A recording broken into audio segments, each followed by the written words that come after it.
Good evening and welcome to The Real Study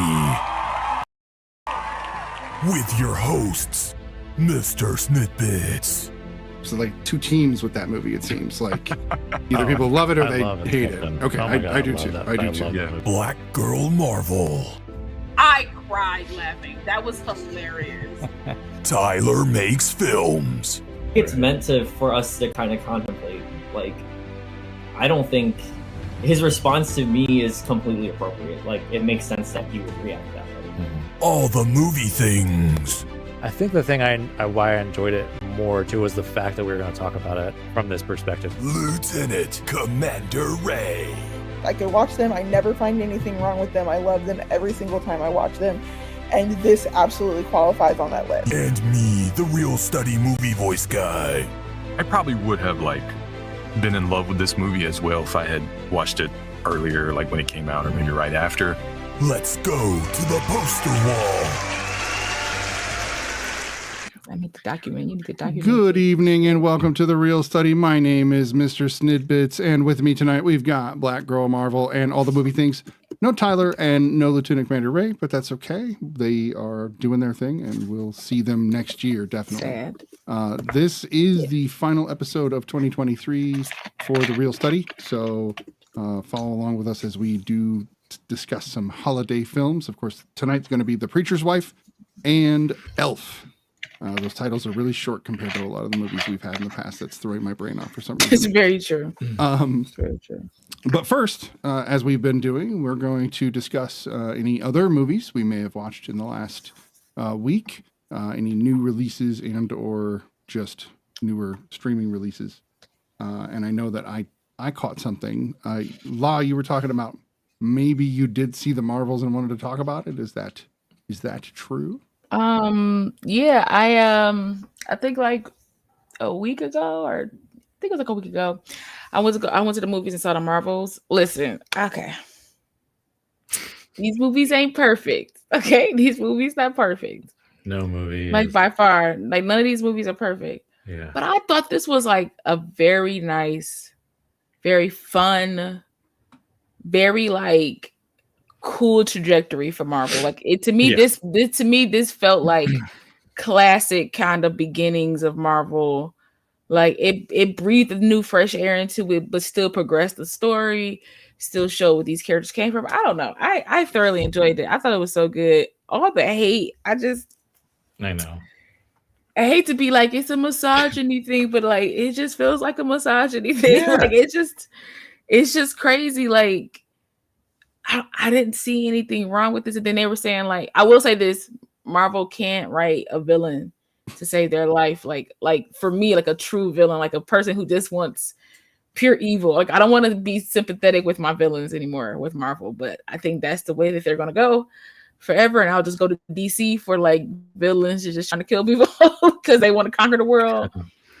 That is kind of a difference. There's like a moral segment to the Marvel villains. Well, Darkseid, like they kind of make their villains human. Yeah.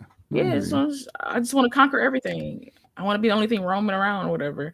So like, and I guess I'll have to get used to that. But other than that, I like the villain. Like it was giving Legend of Korra, Kuvira. Like, you know, I'm trying to save my people because nobody else can. Like, or everybody's giving up on us. Like, and in all intents and purposes for me in my eyes, Carol was the villain, which just shows you that anybody can be a villain. Like, I just think it was a really good story, really good plot. You know, had some good stuff underneath it. I don't know. I enjoyed it. Go see the Marvels if you haven't. Support it. I like it. It's good. Some like out of the box stuff, like with all the flirkins, like. I was not ready for that. Like no. At first, I was so confused. At first, I was like so confused. I love that part. I was like, what is happening? What are these things? Like, what's going on? And then the moment I saw, it was like Star Trek. It was like the Trouble with Troubles episode. It was very like reminiscent of. I was just like, I was very confused in when I saw, what's the cat's name? Goose. When I saw Goose, I was like, oh, it's a like I was like, I flipped out. I was like, oh my god, this is where all the. I was like, okay, nice. I was like, this is weird, but nice. Like, I was like, Yeah, get wacky with it. Yeah. I'm and I like that it got wacky, and then it was like it used its environment to save everything as best they can. But then there was like some real tragedy because you know that they couldn't save everybody, and this is like Kamala's first journey out into doing this, where it's like it's not all fun and games like she think it is. Like you can't save everybody. Like it was, I don't know, it was a really good story. Like she was really great in it too. She was kind of like, oh no, she was like, she's kind of like the heart of the film, really. Yeah, she was like the icing because it felt like we got to see Monica grow up with like her, because that's what Kamala felt like. Kamala felt like a young Monica who looked up to her, idolized her. Yeah, and they both had very different perspectives. Like still had that Carol feeling. was. Like, yeah. So like it just showed like, I don't know, like a nice like power related generational type of thing. Also like what somebody else feeling. I don't know. It was just really good. Like it just, like I said, it had some layers, and I feel like if you missed them, like you just you went in wanting to hate it, so you watched it, hated it, and came out hating it. So I thought it was a really good story. I'm personally some of the best Marvel in a minute for me. Like I thought it was great. Guardians 3, you didn't love Guardians 3? Oh man, yeah, I love Guardians. Guardians 3, but it's like, but in this new kind of phase, it's only a handful that's like that makes me be like, oh man, so like this one got you excited and kind of reinvigorated and that one in a sense, right? And this one got me like I can't wait to see. I just don't like that they didn't say like so will return, and they didn't say anything. Right? Yeah. They don't always, but they do if they are sure. So right. So it's like they didn't say anything. So part of me was like, this something's not real. Something doesn't feel real. What is this? Well, they're also trying to figure out the landscape, you know, in the next for years, sure. So and I'm just very curious because, you know, as a Black woman, like the ending scene, that was like the very. I'm not gonna spoil anything. You can come back. I'm not gonna spoil anything. I'm not going to spoil anything. I haven't seen it. I haven't seen it. But so I know. I got so. you. But like as a Black woman, that ending scene, I was just like, I would love to see more of this. I would love to see where we are now with these characters. Crazy, I would be so curious. Yeah. But I just feel like, I don't know. It's kind of, especially with her abilities. Like her abilities are crazy. Now, like, man, yeah. So I would just be.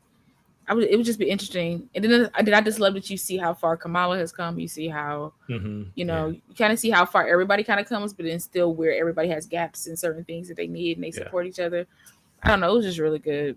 Yeah. I can't wait for you to see it. City. Yeah, no, it won't. The way they incorporated like their issue of their abilities being connected, like that made it like it made it perfect sense. Like, how is this going to work? And then like.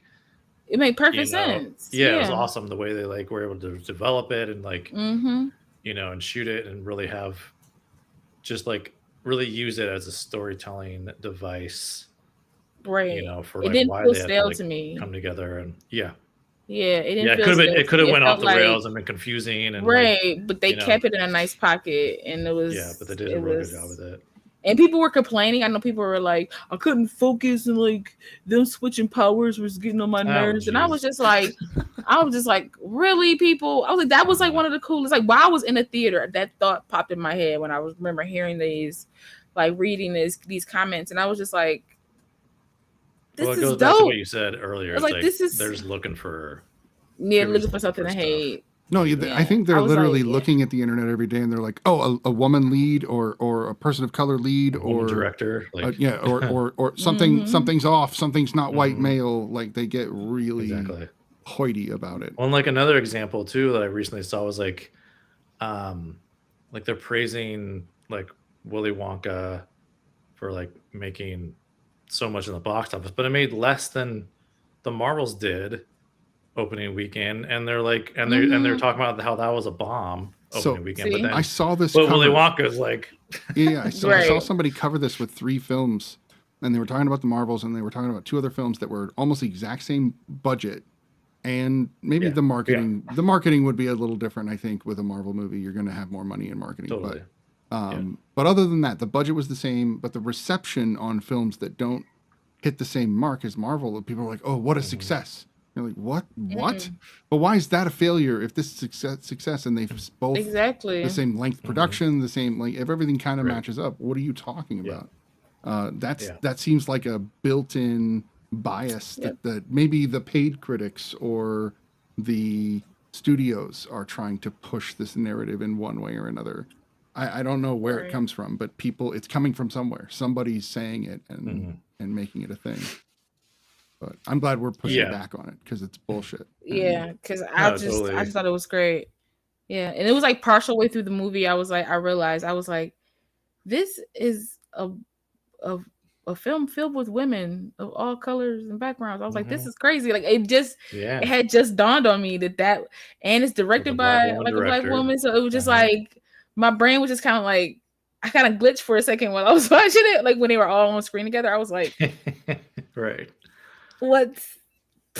Like just brain matter everywhere. I was like, oh my gosh, it's crazy. So yeah, and I think that's pretty cool. And I'm like, that's kind of like not the first because like even though it's not even like the Woman King didn't come out that long ago. You know what I mean? It's kind of like the first. So like still it's still very shocking and like very cool to see. Well, this is the first in this way in a superhero film, right? In this in this like Marvel kind of like universe, because I don't know. So that was really cool. They're both action. That's kind of a weird thing because superhero movies are action, but they're sci-fi too, so they're like not and fantasy is in there. Like it's all hodgepodge. Sure. Is that what we call it? Then you hodgepodge. Yeah.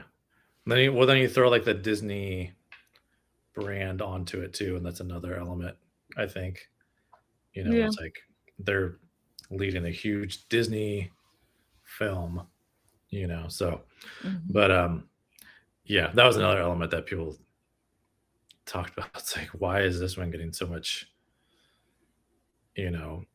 cannon fodder when it's like white male directors will make mediocre films all the time and no one bats an eye. And they're like masterpieces sometimes. They're like, oh my god, you're amazing. Like okay. Well, how many art house projects make money?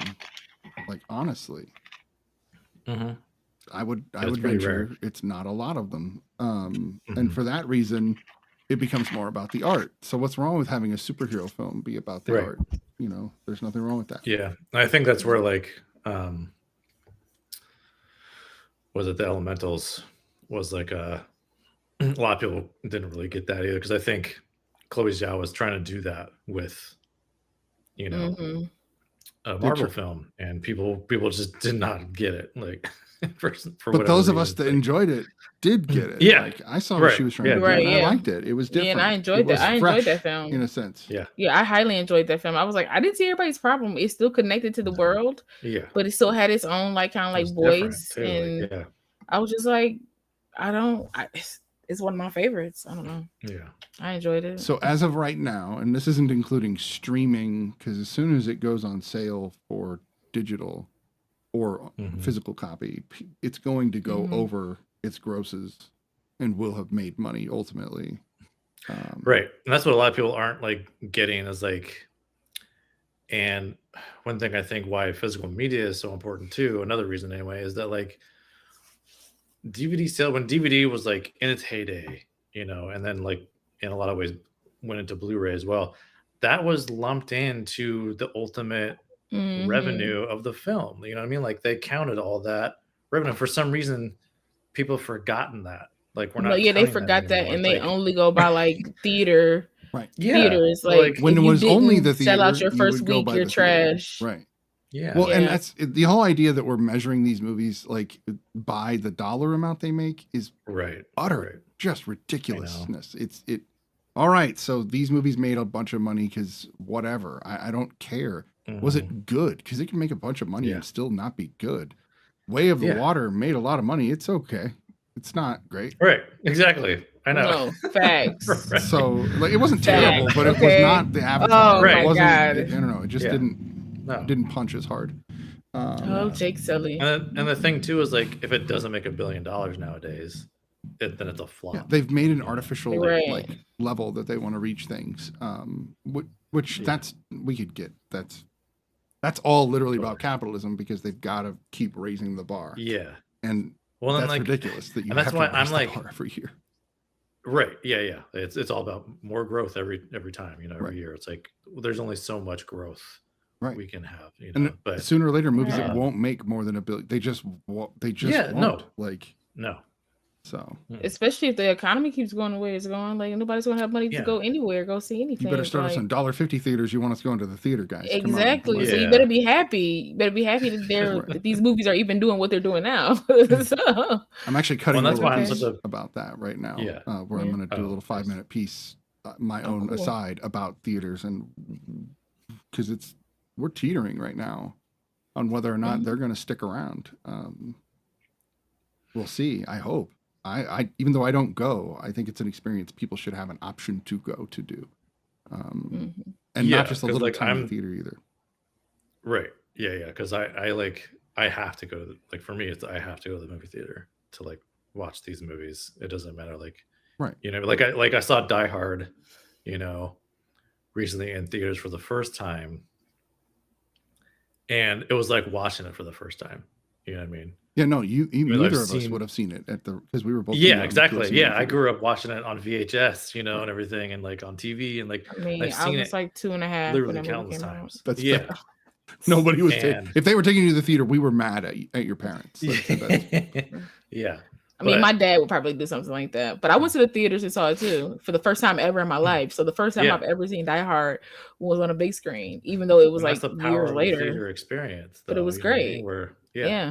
And it was like that the first time I watched Superman, the 40th anniversary or whatever of Superman, and it was like watching it for the first time again. So it was insane.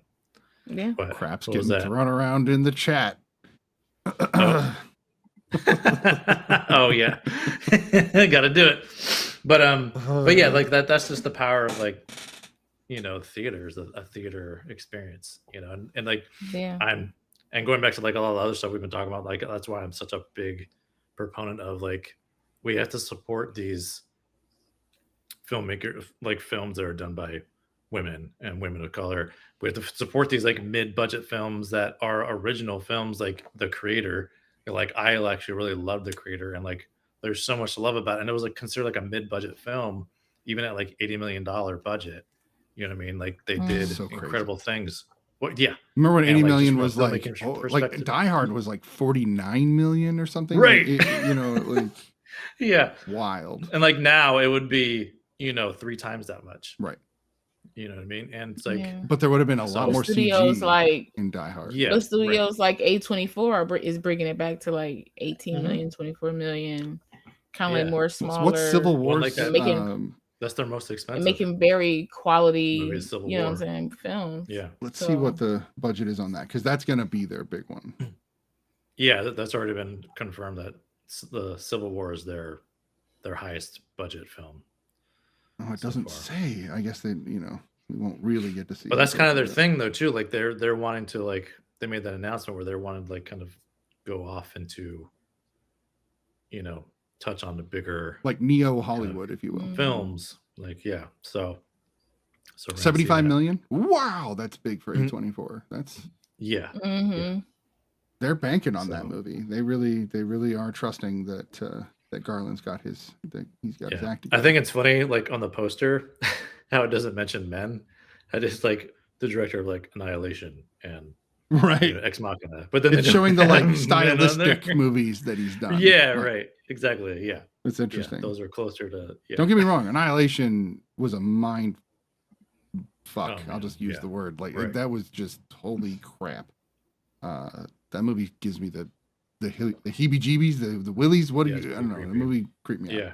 I already don't like bears, and I don't need the heebie willies, like freaking zombie bears. Like I don't need that in my life. I don't. Yeah. No thanks.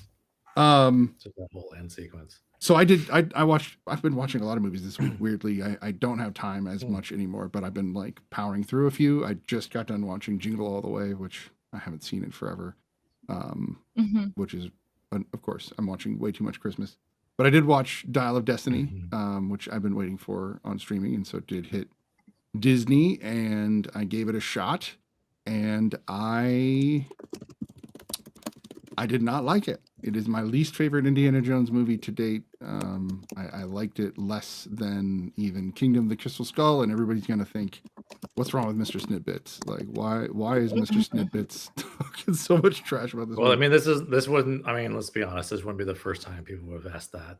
That's fair. That's fair. I have my own set of views. So no, don't get me wrong. It was still fun, but I guess maybe it's hard for me to watch an 88-year-old man do adventure. Like I will give you that. Like the opening of it is kind of like, okay, his face is different, but his body is not. Right. And his voice is not. His voice was 100%. That was I'll give So I'll give you that. here are a few of my complaints. You guys have both seen it? No, you did see it, right? Well, okay. So since you've both seen it, spoiler warnings for Dial of Destiny if you haven't seen it. But there's a few things that if they had just done slightly differently, I think I would have loved the film. And for me, losing the identity of this new character, this new goddaughter, by not making her Marcus Brody's daughter, you're losing a huge opportunity. And by just making up this new character that it's somebody that's been palling around with Indy for like 10 years. Yeah. We've never seen before. We've never seen it before. It's really hard for me to get into his character or his daughter's character or care. If it was Brody's daughter, I would have been on board 100%. I'd have been like, this is amazing. Yeah. Let's see this, go. The tuk scene. That's funny too, because like I automatically assumed it was going to be Brody's. Right. When I first saw the trailer, I was like, "Oh, it's Brody," and then I was like, "Wait a minute, but who's this? Who's other guy?" They got this flashback. Like, they got Arnim Zola to not play a German, right? And I like the whole Dial of Destiny part of it. What's his name? The guy that made the dial. Whatever. That part of it I liked because I like it when they kind of pick and choose whether it be religious or alien or whatever. I have no problem where they kind of pick these fantasy type things. What I didn't like was the we were Nazis after 20 years. It was like, what? I thought you were like a scientist and like just happened to be German and the Nazis were there, like a Werner von Braun kind of guy. Then all of a sudden he's not. He's a Nazi. Now, don't get me wrong. Mads Mikkelsen as a Nazi bad guy you couldn't pick a better person to play this bad guy. But I don't know. I just didn't feel like it had the heart. It didn't have the same spirit. The other four movies are all directed by Spielberg. This one was not, and I could feel this was not directed by Spielberg. I could tell. I didn't see a mountain opening in the beginning, which I was really expecting. Even though I was like, I know this isn't Paramount, and it just said Disney plus Lucasfilm. Yeah, that's the thing. When I saw that, I was like, this already tonally feels different. And so to me, it just, I don't know. Monkey scene aside, Crystal Skull still feels like an Indiana Jones film to me. Even the ant scene. Now, you were mentioning that before the show. I like the ant scene. I think it's creepy and gives me the get those off of me. I think that the miss in Crystal Skull is that the bad guy is too charismatic and not ugly. Like all the bad guys in the previous films, with the exception of the first, are kind of not handsome. But you got Cate Blanchett playing the bad guy. It's kind of hard to hate on her. You're like, oh, she's fantastic. And she was Russian, so we don't care about the Russians when it's Indiana Jones. We want the Nazis, right? That we want them to we wanted to punch Nazis. So overall, it was okay. If you like Indiana Jones, definitely watch it. But it was okay. So how would you rank them? Oh, I will literally put them. They are in release order for my rank. Raiders, Temple, okay.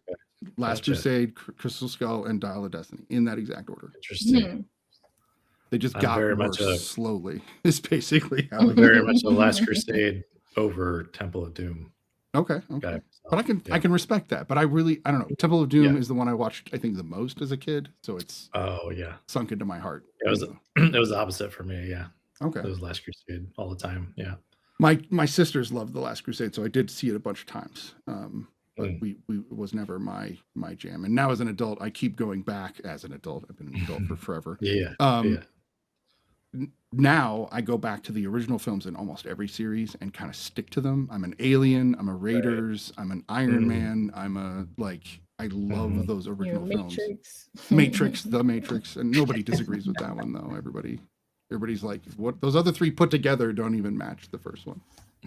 So, I think that's something you guys said. Anyway, I digress. Any other news? Any other movie news? Anything you guys wanted to bring up? I know Ferrari's getting close. Like Oh man, yeah. we're a week away. I'm so excited. Yeah. Andre Braugher passed away. That's right. That's right. Rip to his family, man. That sucks. Yeah. It was one where I kept seeing his face, and I'm like, "What's going on with Andre Braugher?" I didn't see the dates. Yeah. And I was like, "What's going?" Oh, yeah. I can imagine the whole cast of Brooklyn Nine-Nine is pretty broke up, and anybody that worked with him. Yeah, sure. We did. He was always my favorite on that show too. But he was such a dramatic actor that played comedy. That's like when you twist that, it works. So the way it was just there's just a lot. I mean, pretty much every time I watched that show, I was just cracking up the most whenever Captain Holt was on camera. And it's like the longer he's on the show, like he's still himself, but the worse of himself he becomes. Yeah, exactly. You know what I mean? Like, and it's his like evolution of his character, right? Sure. It's like funny. Like, it's so good. It's like hard to explain, but I think I kind of explained it. No. Yeah, if you watch the show, you get it. You're like, yeah. Especially like when it came to like Wunsch, like his hatred for Wunsch. My gosh. Oh God, that's so good. Ugh. So good. There was a controversy. It's weird how things happen. He got immortalized for like 8 years, 8 seasons, I think, and then it's just weird how that works out. So. It is weird how that goes. Yeah. You never know.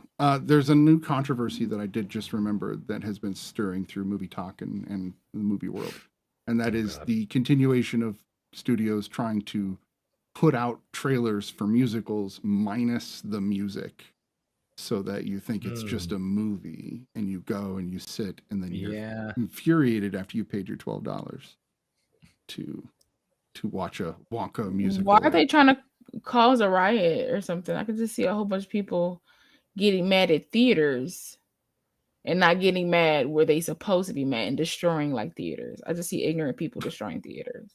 Musicals are hated. Like I think that's the most hated genre of movies. Yeah. So like you shouldn't force anybody to go see something that they don't want to see. Like that's just let the film. But if you're going to see Willy Wonka had music in it. It's not like it didn't have any. There was some. So I would expect to hear a song or two. Not a musical per se, though. That's fair. Mean Girls. That's a whole other thing. Well, see, and a lot of people don't realize that Mean Girls. That there is a musical of Mean Girls, a musical, production on Broadway. And so a lot of people see this and are like, why are they redoing the movie Mean Girls? When it's like, and like, at least with like The Color Purple, they did, and even then The Color Purple doesn't like fully lean into the musical thing. They do show scenes of it. So you're like, okay, this is a little different. And it's based on the musical of The Color Purple. Now it's a movie. And I've like seen all these takes and everything and how everyone's like jumping down the throats of like the marketing for it. And I get that. I'm very like, I can see both sides of it though, where I'm like, from it's show business. So from a show business perspective, business side, every movie, you want your movie to appeal to as broad of an audience as you can, so you can get the most money you can. Seats and butts, or butts and seats. That's right. Get butts and seats, and that even comes down to like how long is the movie, and like how many screenings can we show in one day, kind of thing. They'll even like calculate that. So that's why length of film is sometimes debated with studios, but so I understand why it's like. So the whole thing is based on their test audience. That's where this is all coming from. So the test audiences are not testing great with these. And it's because test audiences are kind of representative of like what the general population of moviegoers is. So I get why they're not going to market it as a musical, because they're like, okay, the test audience doesn't like this as a musical, so we need to market it in a way that's going to like appeal to people. Because if you just do it to just only the people that love musicals, which I love musicals, I love them. I'll go see a musical whenever. But it's a small percentage of the general movie-going audience, so you're not going to make a lot of money doing that. So I don't know. They're also harder to make. It's not like horror movies where you could pump out horror movies like constantly. Yeah. Musicals take a lot of preparation, a lot of practice, a lot of time, writing. I mean, it's a lot more writing than even writing a movie. So like, they have to find a way to make the money back somehow. Right. If you're like, to me though, I guess again, general audiences, we always think this, and I'm always forget that I'm sitting in a movie bubble where I know things other people don't know because I'm paying attention. Sometimes I forget about that. But with Mean Girls, if you see like Renee Rapp is going to be one of the main leads, you should automatically wonder, is there going to be music in this movie? Like, they're putting a music person in a movie. Yes, I know she's an actress as well. But that's you knowing. But that's me knowing that she's an actress. Yeah. But if you don't know that she's a music person, your mind is like, oh, blonde. If you don't keep up on that side of things, your mind is going to automatically be like, why are they remaking this and turn it into a musical? You know, if you don't know the other side of it. So I get it, but you know, you don't have to complain about everything. But no, totally, at the same time. Okay, Busy Phillips is playing her mom. I'm feeling very old. They look like bookends. They look like bookends. No, they do, but like casting. It's not that. It's that funny. I'm sitting there thinking like I remember Busy Phillips like as a teenager, like 20s actress. Like what the hell? I know what you mean. Yeah. That's screwing my head up. Although the Melissa Joan Hart thing, but they look like bookends. I love that so much. Melissa Joan Hart is playing a grandmother in a new show. What? The Teenage Witch? Square up. Yeah, that's happening for real. Like for really, really real. That's weird. Isn't that mess with your head? Yeah. Yeah. 47, playing a grandma, but 47 is totally grandma age. Like that's a normal age for a grandma. I don't know. I'm only 4 years away from that though, so I know it doesn't feel right. But okay, so my kids are young, right? But I'm old enough to have had to, at least at this point, a 25-year-old kid. I would still be of an adult age and had it. Like I didn't, but I could have. And people my age have. And you could be right. And 25 is when people are absolutely already having babies between 20 and 25. So yeah, 47. Unfortunately, it's when I found out I was grandparent age, I was like, oh, that's not okay. Like I didn't like it, and now I'm gray, and it's you just deal with it, I guess. I don't know. We do have a couple movies to talk about tonight. I think we should. I was just going to segue into that. Speaking of, right? One of our movies is like 20 years old this year, right? And it's like. And they're both older movies at this point. Yeah, they're both older movies. It's like so, but these, you know, we're talking about some. It's weird because people might not consider them classics, but I kind of do. Like, they don't fit the like. They're not. It's a Wonderful Life level, but it's still right. Yeah, Miracle on 34th Street. Those kind of right. Never noticed. Some people it might be though. You never. That's true. Know. Oh yeah, totally. That's true. Oh, people do watch Die Hard this time of year for some reason. Yeah, I know. Because it's a Christmas movie. Yeah.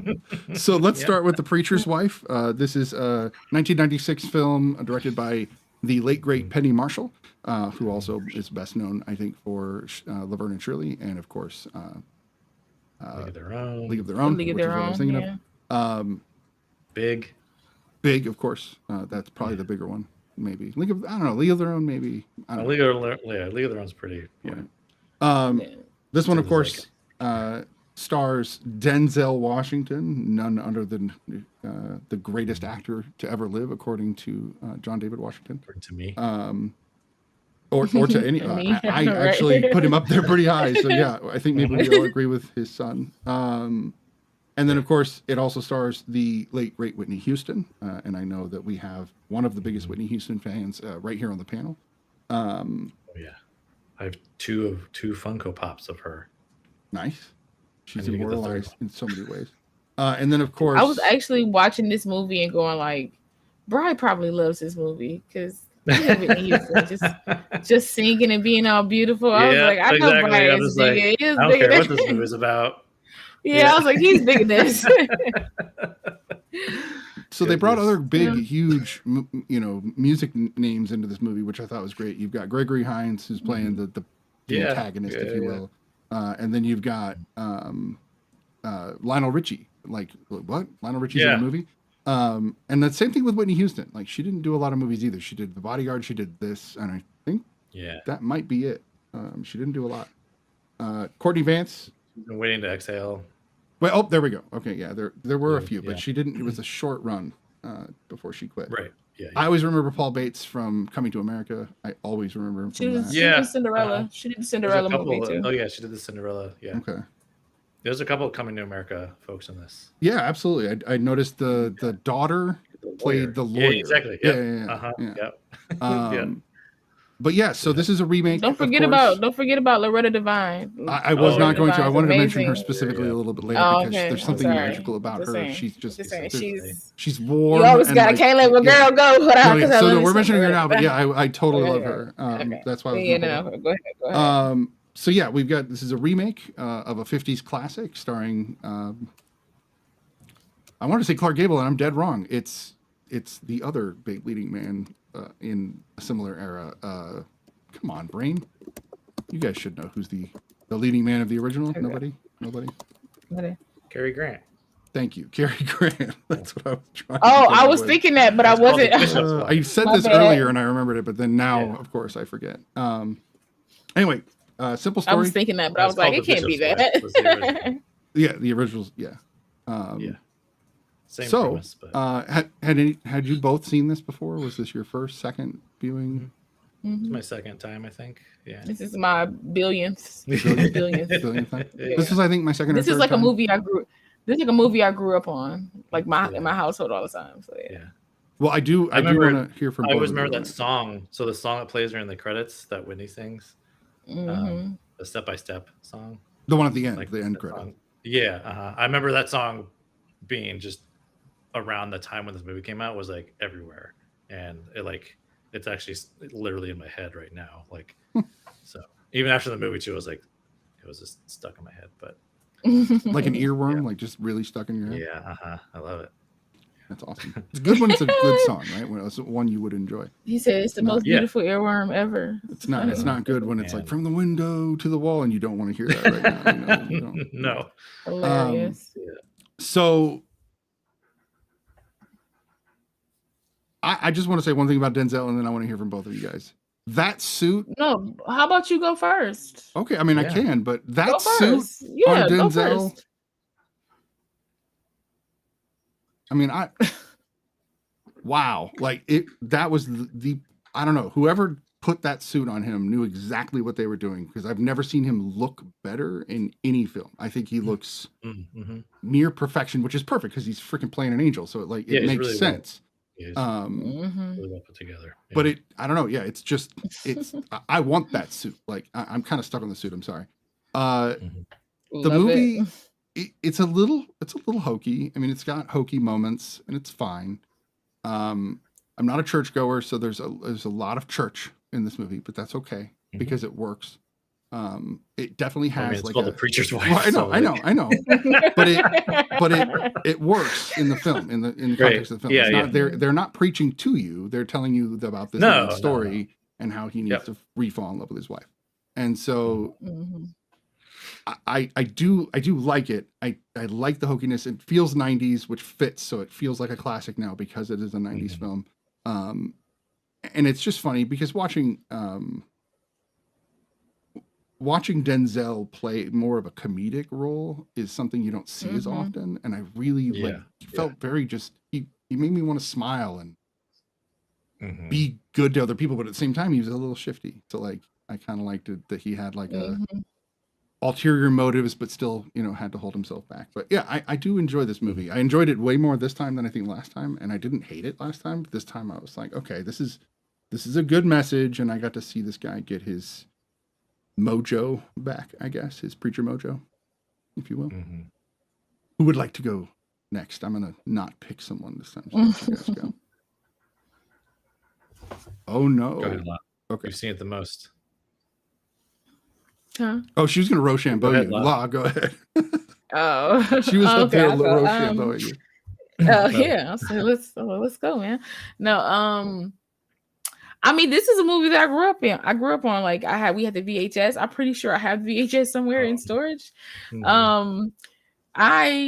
I love this film. I think it's like the perfect blend of how you use a performer turned like actor in that way. Because sometimes when they make movies like this, it's like okay, any chance to get them to sing, but this just seemed to fall in line with the movie very well. Anytime she had to sing, like even when she sat in for the kid, they like got up because the baby doll peed on her. Like, of course they wanted Whitney Houston to sing throughout the film, but it just felt the placements were nice. You know, it didn't feel like I was like, oh, she about to sing another song, but also her voice is beautiful. Yeah. You'll never say that. They offset with the choir really nicely, I think, is what made that possible. Well, they even use it for comedic moments too, like in the beginning when she was like felt like he needed some boost. Yeah, which like they would use it like all that kind of stuff. Like it was cute. Like I just love stuff like that. Like, but then you see that it's the music was composed by Hans Zimmer. So like me now knowing who Hans Zimmer is,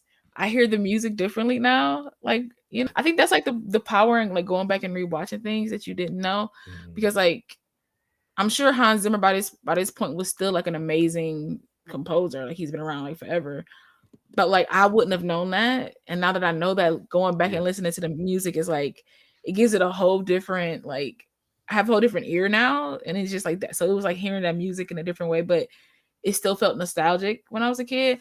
I don't know. I just thought everybody's acting was on point. Seeing like Sniddy said, seeing the comedic Denzel Washington is always great. Whitney just has an ease on screen. I don't know what it is. Like she always feels like she's playing herself, but not really at the same time. Like it just somehow like fits. The little boy that plays Jeremiah is the cutest little thing. I used to always remember when I was a kid that I thought he was the cutest little thing ever. And he's like a really good actor. I hope that actor is like okay. I don't know. I was going to research him, but I got a little lazy. 10 when this came out, and he was like 6 or 7. I thought he was so cute. I was like, oh my gosh, you know, his little voice. I don't know. I just thought everything was. Jennifer Lewis is always a comedic actress. Just funny, hilarious. Anything she says, she do. How she moves. Actually, like, but she used to have a thing for her too. Love it. Love it. But she always plays like the protective mother, and she knows how to play the protective mother. Yeah. You know, Richard Hines playing a person that don't know how to catch a beat is funny to me because it's Richard Hines. I mean Gregory Hines. Richard Hines. It's Gregory Hines. I don't know what's going on with me. I don't know. I just love this film. I just think I will say, what does the husband learn? I mean, honest, like it's like, okay, he got his mojo back when it comes to like preaching. Yes, he was preaching about love and hope and that he need to have those things. But like, this is the only trope, because it hit all the tropes, but this is like the only trope I just don't like in 90s films. It's like the male never says I'm sorry. He never like says why he's sorry. It's just like he does something nice for other people, and it's assumed that he's better. Right. It's assumed that him and his wife are gonna have a great time. And I was just like, okay, we couldn't get an apology somewhere between that. But I mean, I guess you could take it as him looking at her during the preaching, right, could be his way of apologizing. But sometimes it's just nice to hear it, you know. So, but over than that, just I love this. It's one of my favorites. So happy to revisit it. It's been a minute. All right, Brian. Preacher's Wife and Whitney Houston, or whatever order you want to talk about those.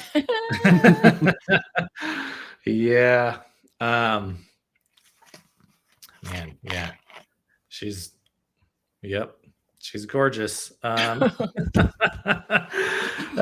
like, so I have a hard time believing this movie because of that. It's like, okay, how are you not spending time with your incredible wife, Whitney Houston wife, right? You know, like, man, because he's such a good person. That he's so good. I know. No, he's no, I get it. It's forcefully neglecting his wife.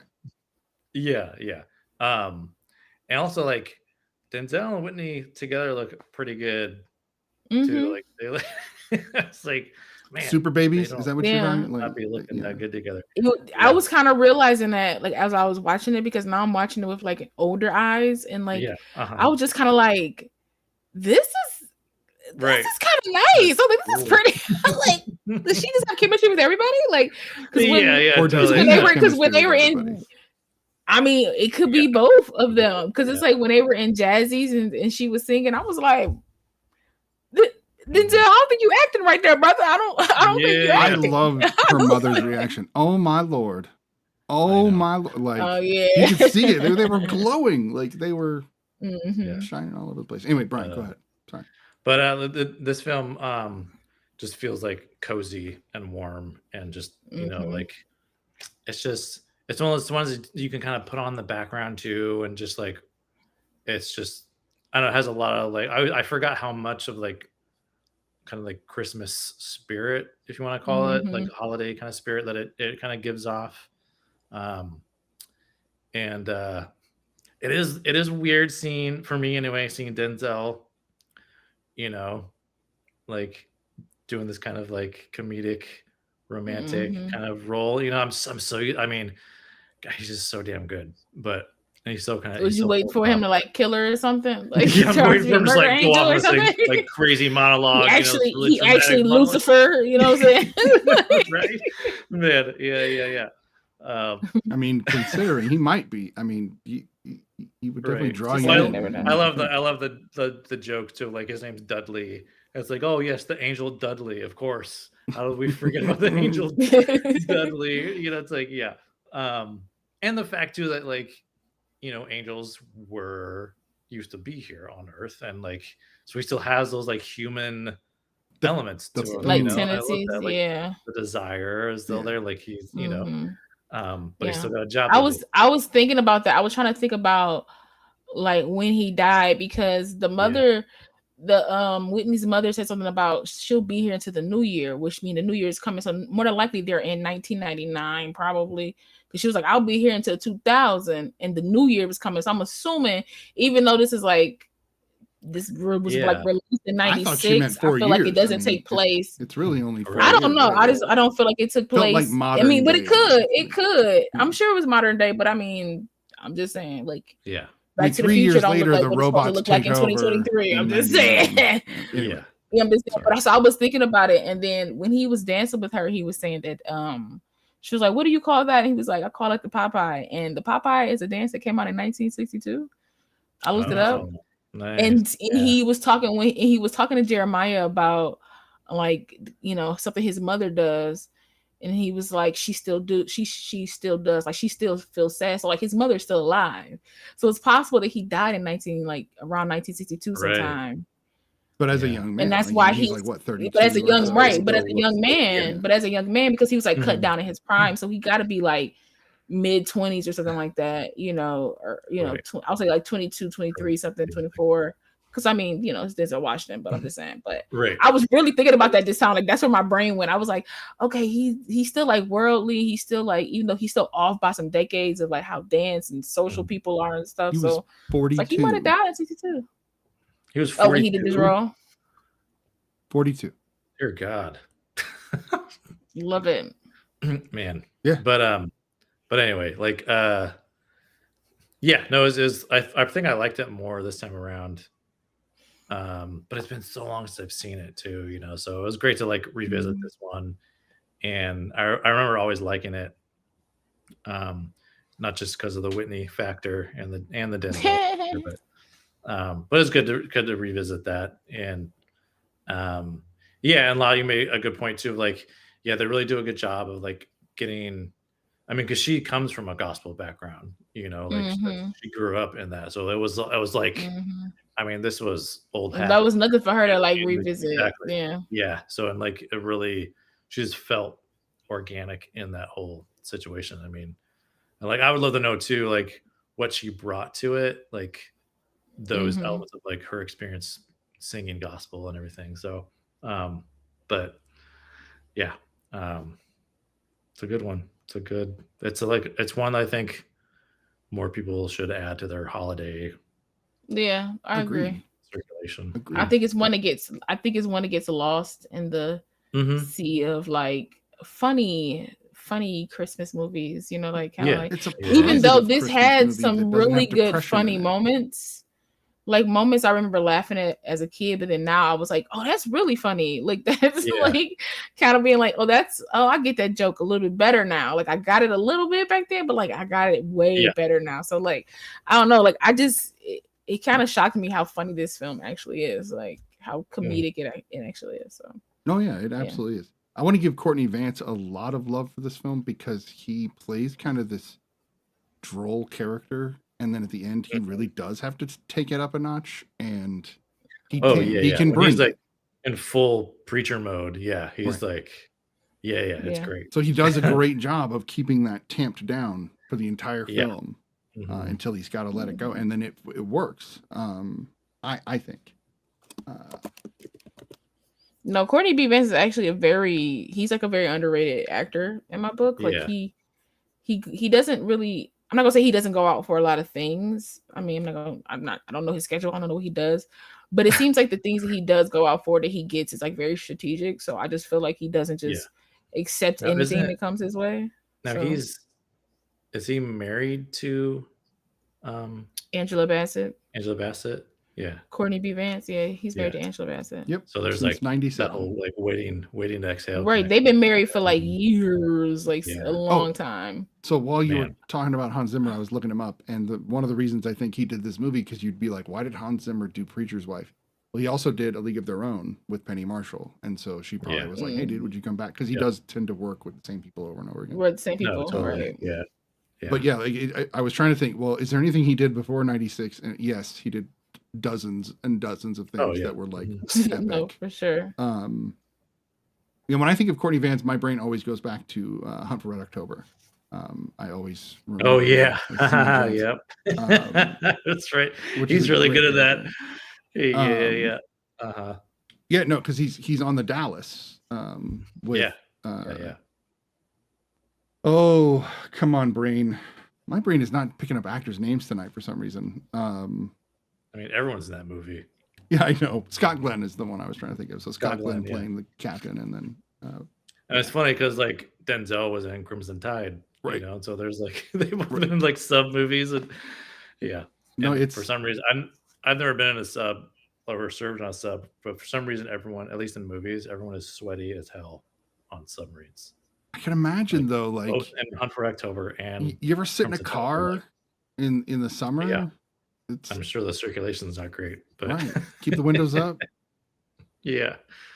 It could probably feel like that. I mean, it's cold down there, but they're going to be running some heaters. The engines are running. I can imagine. Yeah.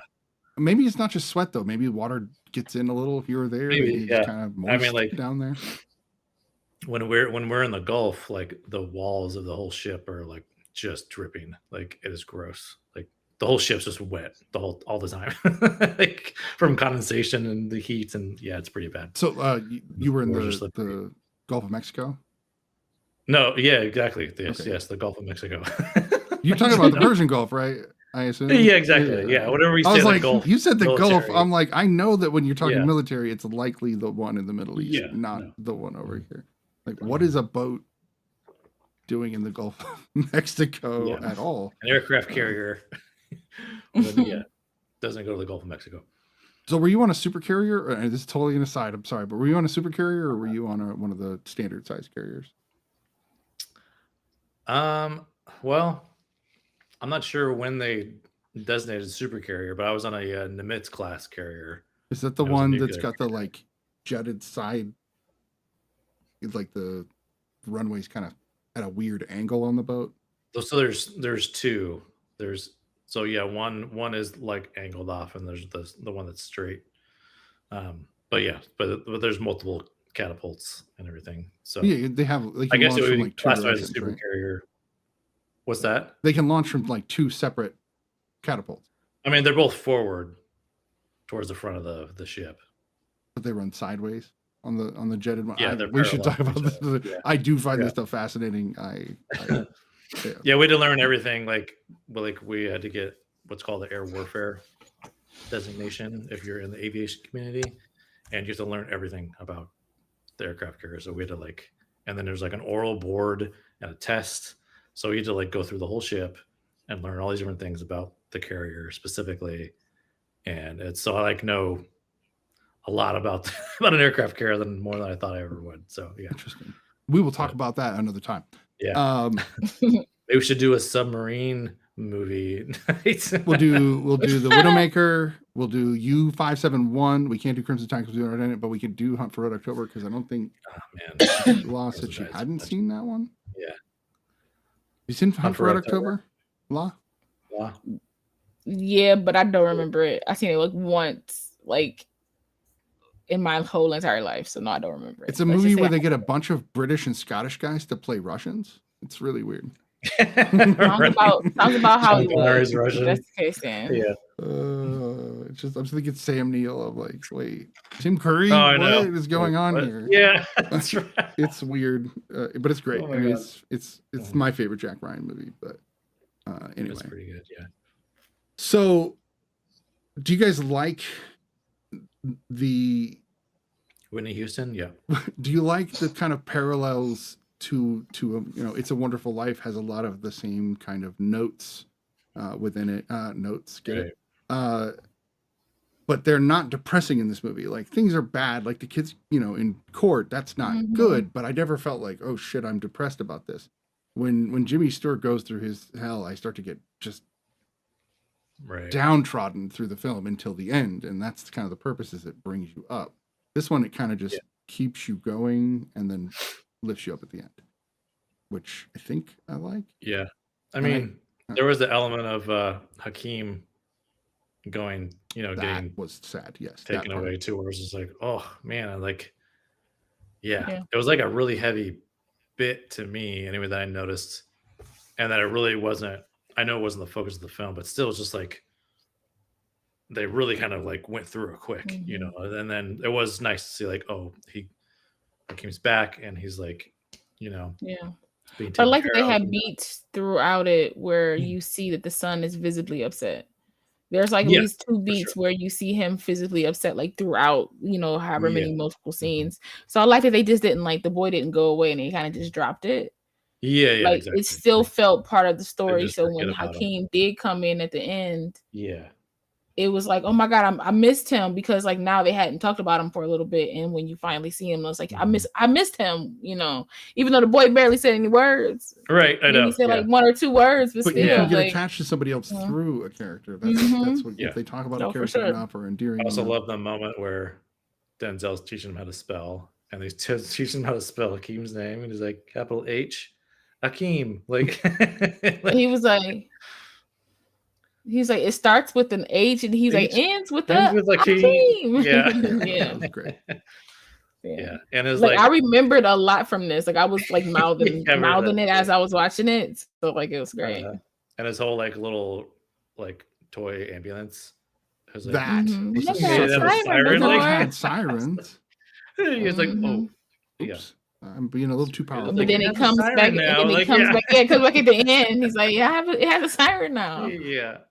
And I think it's super cute that the son still remembers him, because it's innocence of children, the kids. No, is that going to go well for him? By the time he's 30, he's still talking about Dudley the Angel, and he really is convinced he was alive. He's not going to let him go like you would an imaginary friend, right? I don't remember my imaginary friend's name.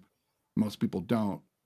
But Dudley will remember, or not Dudley, but the kid will remember Dudley and his imaginary Jeremiah. friend. Yeah. I don't know. I think after a while, after a while it'll just fade for him. He'll remember it, but I don't think it'll be something that lingers for him. I think it's one of those things that as you get older, you kind of be like that was a guy at the church. You kind of rationalize yourself to be like, I need a sequel with Denzel. I need the kid to come I'm here back. for it. We need the kid downtrodden because the church is now gone because of bad times, and Denzel has to come back unwillingly, and Dudley's actually Jeremiah has been not doing well because he's been telling people about this angel that's supposed to, always help him. I'm crying. This could really be a dark movie. He would be institutionalized. Forget about the church. No. Denzel's got to help him get out of the institution, right? That's the point.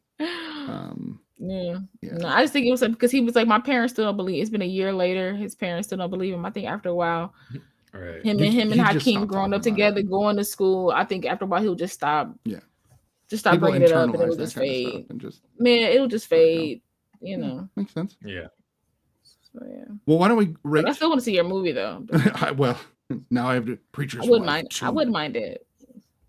The Darkness Within. Okay. The Darkness Within. Yeah. Fallen Angel. Ooh, yeah. Fallen Angel's a better title. That's good. Preacher's Wife Fallen 2, Angel. Fallen Angel. Or just call it Fallen Angel and don't make it like an official sequel. Just call it Fallen Angel, Denzel Washington, Reprising Angel. Or maybe he's like a bitter angel instead of the whole like he still remembers Dudley, but he's gotten used to it. He's like it doesn't really bother him. But maybe like Dudley is a fallen angel now. He wants revenge because he didn't want to go back up there nowhere. No, he wanted to be with her. Yeah, exactly. He wanted to be with her. So maybe he's like bitter now. He's like this bitter angel that has fallen, and now like maybe Courtney B. Vance's character has passed away, but now he wants to ruin the son. But then the son doesn't remember him. But the son doesn't remember him at first. Christmas episode. Then eventually he starts to remember. I'm just saying. Oh wow, I love it. I feel like Brian can see it. I'm just saying. I feel like Brian can see it. You saw the movie Fallen. I'm getting kind of Fallen vibes. Like we're close. Okay, cool. Anyway, why don't we rate The Preacher's Wife? We can move on to the film in which I want to hear all about what Law thinks. Pretty much. That's what I want to hear. So let's start with me. I started, so we'll start with me. I'm going to give this is a 7. This is a movie I will revisit again. This is a solid film. I don't know why it gets panned. It gets lower ratings than that, but whatever. It's what it is, and it's a good feel-good movie. How about you, La? I give this a solid 9.5. Man, this is my whole childhood. Just wrapped up in my life.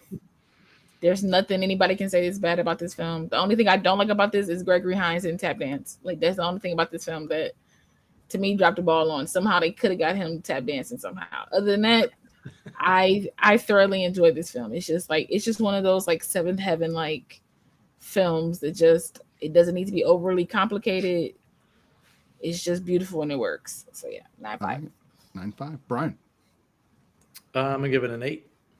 Yeah, it's definitely one I would rewatch for sure. Just like I said, it just feels good.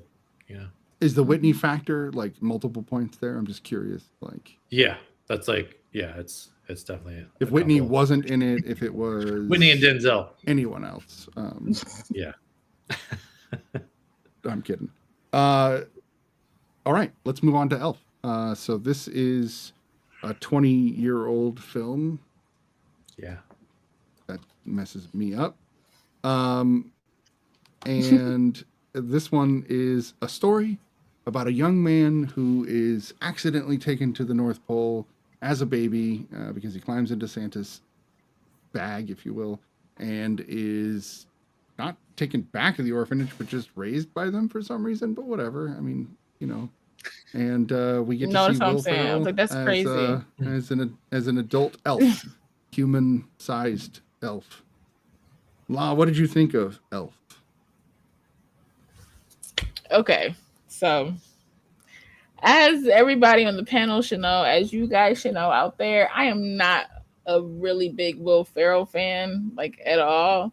He has certain films that I love, but a lot of his films I don't love. Like I could probably count on one hand through his whole filmography, the films that I like. I will say, I haven't fully seen this movie all the way through. I've seen bits and pieces, and the bits and pieces that I've seen I didn't like. But watching the film from start to finish, this isn't a bad film. I'm gonna give it some flowers. This isn't a bad film. Even though it's still a Will Ferrell that I really can't really tolerate, like the very loud, screechy, sometimes version of him. Yeah, it's just very. Even though I love Faison Love in that scene, like just the look that he gave him when he kept screaming for Santa's name. Yeah. And like they hold on him too for like Yeah, like they knew where the shot was. They knew where it was. Like just like the single blink. Just, like it's so I just love that. Yeah. So like that was a good scene. I will say the surrounding, the people he had surrounding him, I think helped me push forward in this film as well. They always got Bob Newhart announcing, hosting stuff. I promise you, that's like as he gotten older, like that's what he does in film and television. Like he has such a great unique cadence. Like he does. He has a great. He does. But it's just funny to me. I mean, I'm not mad at this film. It's one of those films where, to me, the same as like Preacher's Wife. Like you kind of have to like suspend that disbelief of this type of thing happening and just accept that in this world this happens. But yeah, I thought it was nice. Like I thought it was a cute little film. Will Ferrell has his very nice moments where I enjoy him. Zoe Deschanel the same. But for me personally, I love the family dynamic. I love the fact that this boy, Buddy coming into this family helped everybody. Like take away the Santa stuff, even though that stuff was still like great. But take away all the Santa stuff. I love the fact that like this grown man essentially like helped this family. And so I just dig that like the son is more open and honest, and the dad is realizing how selfish he is and things. I don't know. I thought it was great. I thought it was great. Yeah. I want to strangely answer Marley's question in the chat. He just kind of threw this wild thing out there. So the only question he has about Elf is, why is Zoe Deschanel showering at work? What kind of toy store has a locker room and a shower? It's Gimbals, so it's not just a toy store, it's a department store. Yeah, the department store. It's a huge department store as well. So I could see possibly them having locker rooms and things like that, possibly. We have, we're at the offices where I work, we have showers and locker rooms. Interesting. So, yeah. Yeah, I think it depends, but it's not unheard of. It is also New York, so it would be easier for people to just do that there, I think. I don't know. It just makes sense because getting around there sucks. Anyway, Brian, I assume you saw this in 2003 when it came out, and one time every year. Probably seen it. Yeah, probably seen it every year at least once since that. Yeah, so I'm with you there. I mean, yeah, I own the thing. It's pretty great. I absolutely love this movie. I don't think there's anything I don't like about it. Like I'm not like a crazy Will Ferrell fan either. But you know what I mean. But like I don't have any problems with him either. You know what I mean. But I don't like. Oh, I gotta go see the next Will Ferrell movie. You know, like anything like that. I do kind of wish he would kind of lean in a little more, because he's had some really great, like more toned down. Oh, I love some of his more toned down stuff. Yeah. I want him to go like the Jim Carrey route, where Jim Carrey kind of just started being like a little more serious. I want him to kind of go that route, but yeah. Yeah, and like, he did a series with Paul Rudd that was really great. That was definitely like a little bit more dramatic of a role. Stranger Than Fiction was a favorite of mine that he's done. But yeah, he's like, this is one of those films where I can't see anyone else playing Buddy the Elf. You know what I mean? And yeah, it's just one of those movies that like I've seen it so many times, but I laugh every time I see it. And like The Preacher's Wife, it is kind of like a feel-good, kind of cozy movie for me. You know, it's got all those like really great holiday kind of, you know, kind of cliche things. You know, you got the curmudgeon old, you know, father who's, you know, Captain Capitalism, you know, and like, and that's not. But he's a kid's bookseller. I love the kind of like the opposite side there. But like, that's the thing, though. Like even in that, like you know, that's how it is too, though. Right. Like even in that kind of industry, like I mean, book publishers are terrible. Like so, unless it's like an independent thing, but. And James Caan's pretty perfect. I mean, I was reading some stuff about this film. There's a lot of like a lot of movies too. There's a lot of lore behind like the making of these movies, and they really worked on getting James Caan to kind of like buy into the comedy of it and buy into the humor. And like once they made him laugh, though, it was like he was making others laugh, and like he was like all in. Because he's like a serious ass actor, like dead serious. Yeah. Seeing him in a comedy, he's always it's like worse than Denzel. Like, tough guy. That guy, he's gonna beat everyone up. He's just gonna thrash them. Yeah, right. So I don't know. Yeah, it is an odd casting in a sense. Yeah, and like Mary Steenburgen, I love her. She's really great in this. She's everybody's mom. Like it works perfectly. Yeah, she's so good. And yeah, like La mentioned, like the supporting cast is really great. There's a lot of some of my favorite moments are with Faison. Like even like that moment where he's like holding that look too. He keeps talking while he's still looking at Buddy. Like, okay, what like. He's got some really. He's worked with Jon Favreau like multiple times too. So they're see, that's the thing I wanted to talk about. Is this is a Jon Favreau film, and if you've seen his filmography, this one sticks out as odd. Like it's not what you'd expect from him. I mean, the same guy that launched the MCU made Elf. Like it's just what? But I mean, he also had a recurring role on Friends. Like no, I know, but he's been acting. I was just saying he's him and I know, but I'm just saying though, like I feel like I just feel like he's an eclectic in the sense that like he'll just kind of put everything on his let's see what happens. Even with his acting roles, like watching him show up in I Love You Man and just being a total douchebag is like not what you expect from him, because he plays the nice guy a lot of times. And now he's like in the Star Wars world and everything. So like he's just like there you go. See, Mandalorian Elf, like what? What? Like there's a lot going on in that dude's brain is really all I'm saying. And I think it's great. Yeah. This movie is interesting because it's short. Like you would expect. You don't want it to be overly long. Yeah. It's a little over an hour and a half, I mean. Yeah. But what's interesting is that they don't give you that much time. It's the 3 acts, and that middle act feels kind of short for what you're given. And there's so much from the moment he meets his father to when, Santa shows up in Central Park that just feels crammed in, but it still works. Like they hit exactly the right notes. It's efficient. Like the time they use is really, really efficient. Right. Like they don't like. There's not a lot of fat left to it, So and if you couldn't trim, if you wanted to add, I don't know, adding I think would ruin it too. I think the pacing is perfect. You get to each joke and each lighthearted moment, and they space them out nicely where you're laughing, and then you're like, oh, endearing, oh, weird. A little bit of all of that kind of mixed together. The world's greatest cup of coffee scene. I really love that for some reason. So a lot of that's another fun thing. Like a lot of that, like the whole montage in New York, the NYC montage was like the last thing they shot. And it was just like, they literally grabbed a camera and like a PA and like a couple others and just shot stuff random. Like none of that. But that was like one of the most wonderful moments from Will in the moment when he sees the tree. Oh, totally. In Rockefeller Plaza. Exactly. He's just like,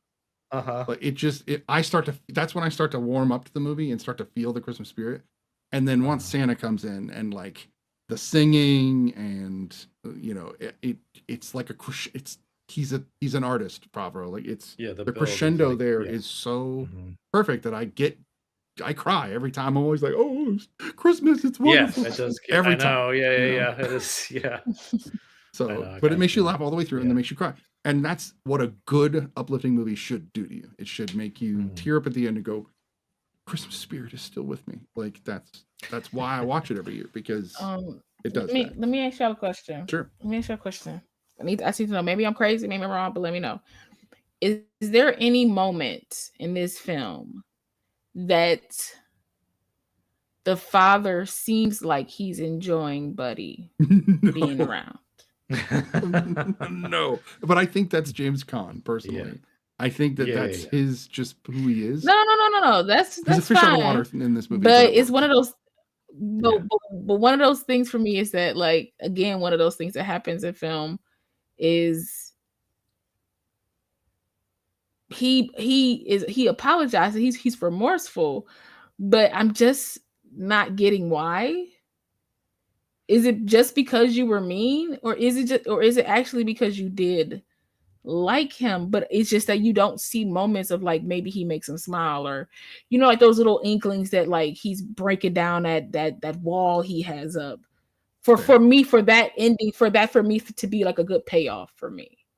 Like it was cute, but I was like, I didn't get a payoff. We know he has whimsy. As I would like in that moment. And we know he has whimsy because we saw that he used to play the guitar. So like we know that he has a lightheartedness, and like even when he heard the name of Buddy's mother, he kind of lit up a little bit. Yeah. And to me, that's the subtlety of it. Like Khan is subtle through the whole film. Like you can tell he's angry. That's the part that is like right out front. But the rest of it is just little notes. And I that's where I pick up. One of the thing too, for me, it's all the people surrounding James Caan's character. It's like his secretary. It's all these people see something in Buddy, and he's reacting. And like James Caan's character is seeing that they're seeing something in Buddy. So he's like, okay, then something else is going on. And then of course it's through his family, that he's finally really starting to get it. And yeah, there isn't like this moment where like between the two of them, but I feel like there's some stuff in the Central Park too, that they kind of like, that there's some connection there with them. Well, he believes him that that's Santa. That's a big thing. He believes him. Yeah. I also think that the bonding moment between Khan and his son, the younger son, is that moment for Buddy, but it's not to Buddy, but that's the breakthrough. Like we get to see him finally go, you know what, I'm choosing. You're never too late to hop on, Ray. You can always hop in if you want to talk about Elf. Just jump in and I'll add you. That's something we've done before. But yeah, that's me. I think that. No, I mean, I was just asking because like I don't need like a big drag out thing, but it just usually you see like those elements, you see like those moments of like, like they kind of chipped at that wall a little bit, even though I'm still me or still like kind of guarded, like you see that wall kind of get chipped. But I mean, the idea of it, like he's seeing the people around him change, not so much him changing too drastically, but it's more so of like what is brought to the people around him. So I can deal with that. Yeah. Well, I think it connects to what you mentioned about the preacher's wife too. It's like, Courtney B. Vance's character doesn't really have this. Yeah, it's the same thing. Yeah. Where he's like, holding himself accountable and apologizing really, but there is like these other little performance moments. Other elements that you can take as. Yeah. They're like, okay, like, his apology without apologizing type of thing. Yeah. Right. We've got Ray with us now. What did you think of both the movies? Okay. The Preacher's Wife, I didn't remember literally anything about it. But I thought it was really beautiful. Also, shout out to Whitney Houston. Come on. She is a masterpiece. I thought that her performance was really authentic. And also Denzel Washington was maybe I'm old enough now to realize how fine he was. You know what I'm saying? Like no, for sure. That's what I started with, Ray, just so we're clear. Okay. Him in the suit. I can't get over the suit. And we talked about how good they look together too. Right. Like we're like yeah. So we're with you. Nothing against Courtney B. Vance, but still. Like, no, absolutely. Right? Yeah. I actually, that was one of my notes. Is I always love Courtney. I haven't I don't think he's like kind of as active, or I don't see as much of the stuff that he's done. I think sometimes like that relationship can kind of skew to the Angela show, but I've never been disappointed with Courtney ever. No, I've never been disappointed. I said that too. Yeah, I was like, he always hits for me, like when he's in something, because it's like it's very specific and strategic. So no, because he had that new, I think it was a new movie or series. I think it was on Prime that I really wanted to watch, but I don't have my Prime anymore, and I'm thinking about getting it back so I could watch that. He plays Miles Dyson in Terminator Genesis. That's true. He does. I thought was an interesting choice. Soon, I would say the biggest note that I had for The Preacher's Wife is his reluctance to change. And I think that where you see that a lot with a lot of like smaller community churches, that is the reason that they die. I'm not saying he should have gone mega church, but acknowledging that the way things have always been done is not the way to get new parishioners. The reason the church stays alive is you bring more people into the church, and that's really hard to do. You adapt to the people around you. Exactly. Right. Well, and they were like, but I thought it was really good. It was like a half empty, church when you see him in the beginning, and it's because he's low energy and he's given up. He kind of lost belief in the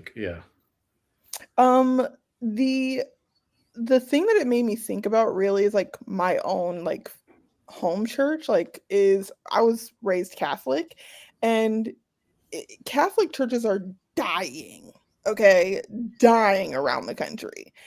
You just cannot get anyone under 50 to join a Catholic church. You just can't. Real talk. And so like my mom and my grandma, like the old lady side of the church is packed still, but all of the other pews are empty. So like, you guys got to figure out how to not be so conservative if you expect to get young people in here. And don't just do bingo because it's going to be the same crowd. I'm sorry. Like, that's correct. I mean, you might have a few because I will go to bingo. No, I'm not saying I don't enjoy bingo. I'm just saying. I used to go to bingo with my aunt all the time. I'm saying bingo is fire. People don't understand. You're missing out. That's what I'm saying. Especially if they've got good prizes, bingo can be great. You're not wrong. But you could see his kind of transition in that last like 10 or 15 minutes. That he was like, as he was reading the prompter, he was like, I don't want to do this. I want to do what I was trained to do. Exactly. Which he's clearly good at, because the people outside of the church building trust him, but it was the getting more people into the church building that he needed help in his confidence with. I thought that they did a really job. I was gonna watch the one with Carrie, but I didn't have time to see. I've seen that one as well, to compare the two. This one's better. Just saying. That's just my what about Elf? Yeah, what's your take on Elf? So I have a thing about Will. He's very chaos for me, and it's hard for me to watch him. Like, I think he's hysterical, and he is honestly a master. He is the most dedicated to a bit without it feeling overdone like a bit, if that makes sense. Because I've seen a lot of his movies, and really the things that he does, no one else could do those things. Like, they were specifically tailored to him and his performance style. And this is no different. I think that he was brilliant, and you really felt connected to the character. It didn't feel overdone. Although I was still like, what's happening when he was like picking the gun? I had to fast. I was just like, that was like improvised stuff too. Like that was part of the like I can't do the gum. His naive. But something we had mentioned honestly, before the show was like, because this is one of those films that had like a kind of a long trajectory and like development. Like, it potentially could have been made 10 years prior to when it was, and they're looking at Jim Carrey for Buddy. So it's one of those things where it's like, you only really see. We all feel that way. Like, Okay. You're not alone on that. We all feel that way. It would have been a very different movie if it was Jim than him. Yes, I think it that's literally what I said. So if we're gonna go that way, and we have Elf with Jim Carrey, then I want to see How the Grinch Stole Christmas with Will Ferrell. I'm just saying. Now that could be fun. Now that could be fun, because I really think that, like, I would probably hate that movie. My God. Jim, but you do love the one with Jim in it, right? As it is now. Okay. Love. I liked it. It was okay. I didn't watch it until 4 that I thought were years really ago. good. My wife showed it to me 4 years ago. I loved it. It's one of my favorites. I think he was brilliant as the Grinch. The movie overall, I think, could have made like a couple of different choices, but he was spectacular as the Grinch. Yeah. Could have made it the same. He was amazing as the Grinch. Yeah. I think that Elf was a lot more joyful than I remembered. Like I really just kind of like, and I was singing along, and I felt warm and lighter while I was watching it, and like that's what you want from a Christmas movie. Like I don't want to be thinking about like my world problems out while I'm watching the movie, and this was very much a relief from that. I was like, this is I might actually watch this again, because it's been forever since I saw it. I usually stick to my die-hard Christmas movies. I have Christmas Chronicles on repeat, but this was a lot more joyful than I remembered. I liked it a lot. Nice. Yeah. I liked Amy Sedaris in this. Yeah. Yes. Her and Will Ferrell play off each other very, very well. Yeah. She's worked a lot with Jon Favreau also, which is why we see her in The Mandalorian. Mandalorian. That's right. No, I love Zoe Deschanel's voice. I've always loved Zoe Deschanel's voice. She sounds like a very young Judy Garland. Certain things she sings. I have a crush on Zoe Deschanel in this movie. I think that the blonde hair is great. Like I can see why he falls for her immediately. I'm like, oh, this is when I thought, now like when she went brunette after she was already brunette, but when I saw her as a brunette after this, I was like, oh, well, I thought you were a blonde. Interesting. Interesting. Not to say I just like how she falls in with him very well. I just feel like you can tell that she like he might seem weird because we didn't grow up on the North Pole with elves and things like that, but like she's kind of weird too. She's giving like quirky, Lydia vibes from like Beetlejuice, like she's also cynical and doesn't really like we can. Why are you she showers at Christmas? Work. Like, I mean, what the hell? I mean, I'm just saying, like she just seems very much like accepting, like she did accept him for who he is, his quirks and things like that. And I don't know, they played off each other very well. They have like very good chemistry, very sweet. So yeah, I agree. Yep. I loved all of the Rankin and Bass nods, to the old school stop motion stuff. Like, and they got some old like actors from those movies to like do the voices and everything. I used to love those. I know, no, me too. Those were like a staple in my house. Like, every year. I love the line. My mom has a red tin filled with all those movies. They used to come on like the TV with like all those movies. Really? I love the line that he keeps repeating about how he gets to New York and how he goes through the Lollipop Forest. Yeah. And then he gets through the Lincoln Tunnel. And that's just the way it always lays out. It reminded me of Barbie. Like, he got here the same way Barbie world is there. Like, it's the same thing. And then suddenly they're on the beach. Like, but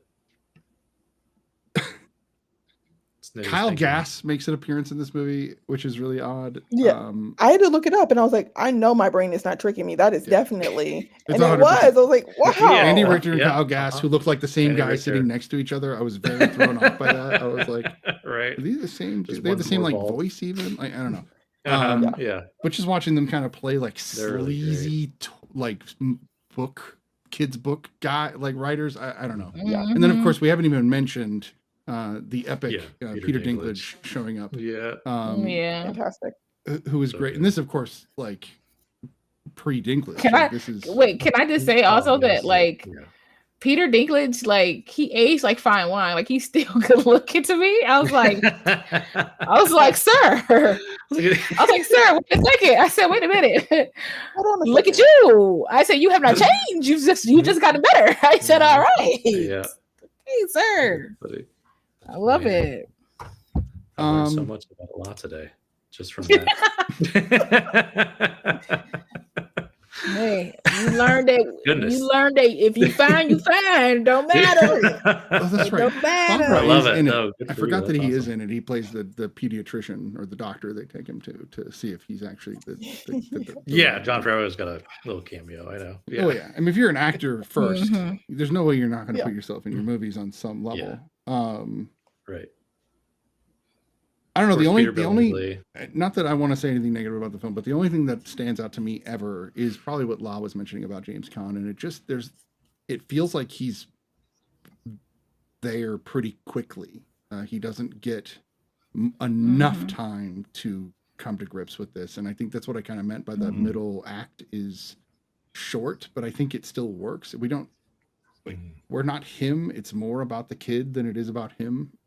It's I don't know. It's interesting. Right. Like that's pretty much my point. It's essentially it's like it's more so about the people around him and not so much about him feeling or even being changed by him, really. Mm-hmm. Even at the end, like he doesn't even sing. Like his son has to be like, Dad, like come on, my boy, sing. Like we trying to get Santa to work out here. You just seen him, like type of thing. So that was just I mean, it doesn't really take away from the film. It's just something that I noticed. So I was just like, he didn't really. You just want him back for everybody else, or you want him back for yourself. And like that, I think that's where my biggest question came from. So which power would you guys want to have that is Buddy's power? Because he's supernatural in a sense. He can throw snowballs like a machine. He can etch a sketch like Van Gogh. Like the dude has some talents. That he can decorate in 2.5 seconds. Like I'm sure he could make intricate snowflakes and things like that. Like he was doing amazing. Yeah. Like man, he said I got 40 minutes of sleep. I know that's the power of his I want. Right, 40 minutes of sleep. Okay. Yeah, but I think it's something about like maybe he picked up a sugar metabolism, where the more sugar he eats, the better he's doing. Yeah. Okay. That's what it feels like. I don't know. But I was always curious about that. He seemed to be like the only, like the peppiest person. Mm-hmm. So part of me was like, where did he get that pep from? Not for Bob. I was like, not for Papa. Oh, definitely not. That's not at all. I was just very curious about that. I was like, I get that you're an elf and that you're a part of like, but like, why are you so peppy? But everybody else is kind of like, they're not like, but compared to him, they're kind of like, harumph.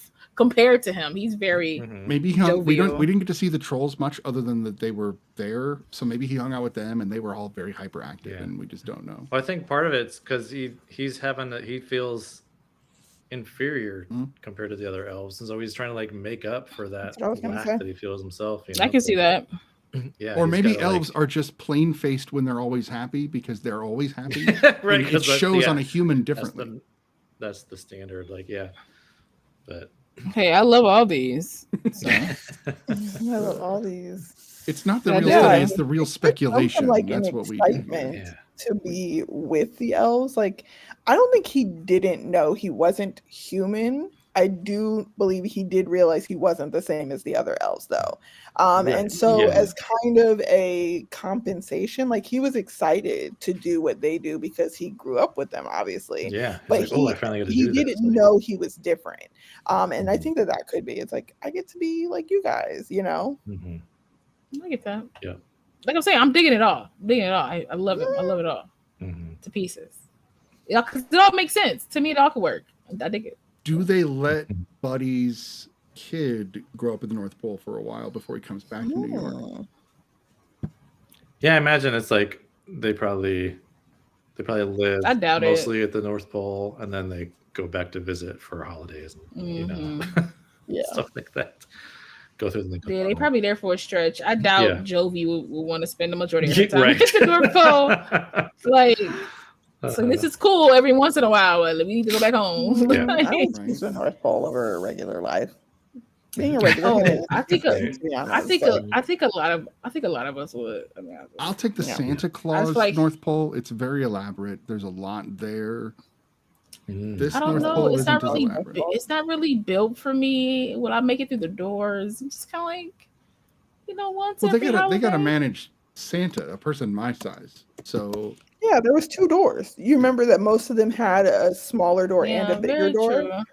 Yeah. Very true.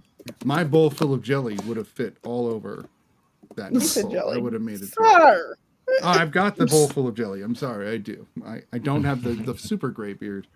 And Santa has hair. I'm almost certain he has a head of hair. So yeah, I'm not him. Where do you put this on Favre Films? Where do you guys rank this as far as Favre Films go? Oh, damn! I don't know. I gotta go get a list of his films. Favre Films. That's a lot of movies. Yeah, can't really. Right. He has an eclectic, like he's worse than Ridley Scott in that sense. I don't know if I could rank it, but I think it shows a consistency. Like he always has had an eye for making movies. Like he has a very, Yeah. I don't find an inconsistency in his vision, I should say. That when you're watching a movie, it doesn't skip around. Like he's like from the beginning, he's dedicated, and that's what the vision is. I think he's a good filmmaker, but I couldn't rank it for sure. No, I couldn't rank it either. I think he's a good filmmaker, but I would need a list so I can at least get a chunk of movies of his that I've seen. If I've seen to even rank him. Jungle Book, Chef, those are TV series. Cowboys vs. Aliens. Iron Man 2. There was a pretty good one. Zathura. Elf. Yeah. Elf was his big directorial debut. Holy crap. Well, he did Made also, but he had done Made. That's right. No, so this was the one that like I'm a director. Yeah, this is a bigger studio kind of film where like Made was more independent. Well, Made was thing with even when him and Vince were still young and doing what they were doing. Singles or Swingers era. Swingers, yeah. I never he like Jordan Peele kind of threw me off. When I watched Key and Peele, I didn't ever think, that Jordan Peele guy, he's going to go on and be a great director. I just didn't think, you don't think that, right? Same with Jon Favreau. I'm like, this kind of, little chunky, kind of balding guy. I think of him as an astronaut in Deep Impact. And I'm like, how is... That's right. It's right. The Fish. Same guy. He plays, no, not Fish, but he plays, he plays an astronaut. He does seem to like randomly pop up as an actor, at least like in everything. We are not expecting him to pop up. That's very true. He's got 74 credits as an actor, which is just wild. Writing himself in as Happy Hogan was a smart move. I'm pretty sure he made himself a lot further along. He showed up in Wolf of Wall Street for like a second as a lawyer, like just for a moment. It's weird. He has a very strange career compared to a lot of people who have a very specific trajectory. He's just kind of like, I'll take this, I'll take that, and just kind of pieces it together. But there's definitely a lot of diversity in the projects for sure. But they gave him Star Wars. Like, how did he do? He did right, obviously. When they give you Star Wars, you gotta do what you want at that point. I mean, they gave it to Filoni, but you get my point. You get what I'm putting down. Any final thoughts on Elf before we rate the film and well, just some of the filmmaking, some of the things they had to do to make this movie, just from a visual effects perspective. Like, there's very little CG in it, very little CGI, and everything with the elf stuff is forced perspective. Just like flawless stuff, like where you like rack your brain if you see like how it looks on set compared to what it looks like on camera. You're just like, how is this gonna work? But it's just flawless to me. Like, it's still and this was that's just the beauty of like era, right? This was right when the Lord of the Rings was being made and everybody was like, ooh, right. Yeah, but that trick has been around for Agreed. Like before, like, you know what I mean? But it seemed to be repopularized when Lord of the Rings came along. There's like this is the way we're gonna do it. But I think Favreau kind of like likes those elements. He he's gonna he's gonna use any tool he can, to make a film. Right, but he also, like you said, he kind of leans more towards practical. Like, if we can do it, even with Iron Man, they did what they could practically. Oh yeah, as much as they could. I do love that. I also love that he loves improvisation too. Like, he's very into like. There's, hell, Iron Man is almost all improvised. Like, it's like you gotta trust your actors and know their talent to be able to. It breaks my brain just thinking about that movie. Like, how? Like, even with Elf, there's a lot of improvised stuff. But comedy, a lot of comedy is improvised anyway. But it's a smaller budget, a little more contained. But like, Iron Man, like, what? Like, that seems like a movie that should have a very solid script that's ready to go. No, I love the Central Park Rangers. Yes. Yes. The what? Like what is like elite squad of people that what? They just patrol the park? What do they do? Like, are they looking for people sleeping where they shouldn't? Like, what are we? Yeah, they got a bad rap with Santa too. Like, yeah. Like he's like, well, and they have some controversy from the '80s in which they like went too far. I just, it's ridiculous, but it adds that element to the film where it works. It really does work. Yeah. Like I want to see that movie now. Like it's a Park Rangers movie, a prequel. Yeah. Right. Mm-hmm. Oh, you missed. You weren't here for it, Ray, but we were talking about a Preacher's Wife sequel called Fallen Angel, where Denzel comes back to Jeremiah when he's in his 30s, and the kid is struggling because the church has been shut down and he's lost his faith. And I would watch that. And then Lot took it to an even darker place where he becomes a fallen angel, like truly a fallen angel, and he comes back as the equalizer, as an angel. There you go. Works for me, man. Hell yeah, it works for me. Amazing. It would work. Yeah, I had a darker version. I like both versions, though. I'm just saying. Yeah. I'm loving that these were recorded, so we can always look back on this and talk about those. Because when I make this film, I don't know why you say that it's not my intellectual property. That's what I'm saying. I'm just saying. I might interplay some names, but you never know. I'd like to thank Ray Marshall and the Real Study. Preacher's Wife. The Preacher's Wife. I would say a 9. I really thought that it was beautifully done. I mean, I there's so many like different actors from that era in this movie that I was just like, Loretta she never misses. No. Jennifer never misses. Like she's phenomenal. I also mentioned that I also mentioned I used to have kind of a thing for Jennifer. Also, like, I mean, absolutely, because why would you? That's what I'm saying. Like, why would you? Like, come on. Like, she was one of my favorite actresses in Karina. Like, there's kind of a kinship in that mothering of her own sister in Karina that kind of gives that same energy. She just is gold. Always. I say she always plays like the ultimate mother. Essentially, she plays like the most protective mother of all time, or protective aunt, or whatever you want to call her, grandma, because she does the same thing. Whoever she plays, she's protective in every role she does. She was my favorite sister on The Fresh Prince. Jennifer, always, everything, forever.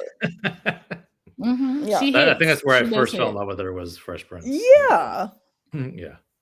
She hits. So we're gonna go right into Elf. Ray, what do you think of Elf? Give us your rating. I would say it was a surprise. So I would say an 8.5 for it being surprising. Okay. Yeah. Nice. How about you, Brian? It's like a 9.5 for me. I just love it so much. Yeah. And annual watch. I'll probably watch it right after this tonight, actually. So I love that so much.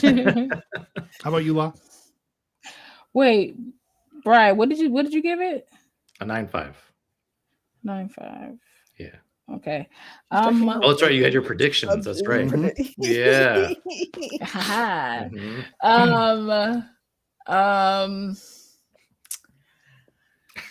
This film was a surprise for me as well. I'm not saying it's a surprise for me as well. I will never watch this film again in my life. I just know it's not even one time ever again.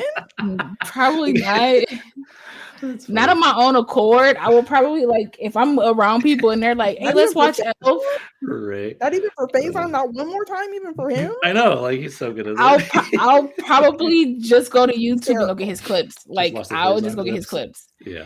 I said it before. He was like the best part to me. Like, Faison was just like hilarious whenever he touched the screen. But for me, whenever he's in something, to me, he doesn't miss. He's very similar to Jennifer Lewis like that. He doesn't miss to me.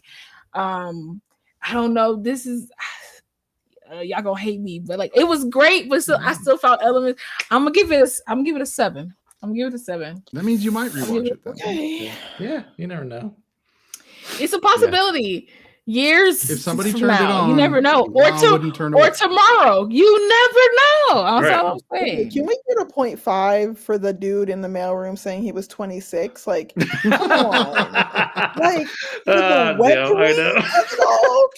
Yeah, come on, He's man. lived a life. I was like, yeah. 26. That mailroom is hurting people. That's all I know. The actual epitome I'll of give it hard put away wet. Okay. I'll give it a 0.5. 7.5. I'll give it a 0.5. Okay. All right. I'll give it a 0.5. Good job. Top 25%. Gotta love it.